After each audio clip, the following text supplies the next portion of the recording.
Assalamualaikum warahmatullahi wabarakatuh. Tepangkeun wasta SIM abdi Salwa Irawanda ti PGMI 2B. Di dieu SIM abdi bade ngadawuh rarakitan paparikan sareng wawangsalan. Di dieu SIM abdi ngadamel 3 rarakitan, 3 paparikan sareng 3 wawangsalan. Anu kahiji, rarakitan. Kahiji, lamun hayang meuli baja, urang ulah bari nyolot. Lamun hayang hirup bagja, urang ngabungahkeun kolot. Anu kadua, kuring kudu loba dahar, meh kuring awakna gede. Kuring teh loba mikirna, meh kuring teu loba ngeleg.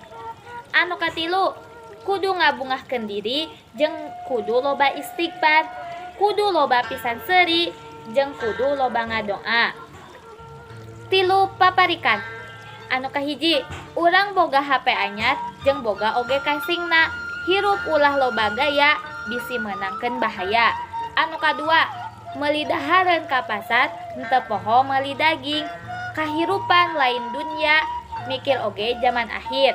Anu katilu, kuring boga babaturan, anu geulisna kacida. Kuring oge kudu loba dandan, meh kuring geulis jiga balad. Ngadamel wawangsalan. 3.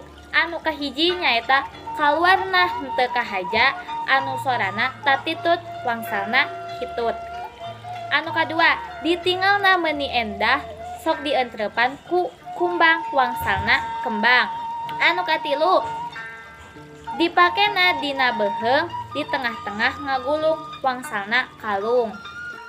Sakitu wae video ti SIM abdi, tugas UAS Basa Sunda, dosen pengampu Bu Niknik Dewi Pramanik, anu ngadamel paparikan rarakitan sareng wawangsalan.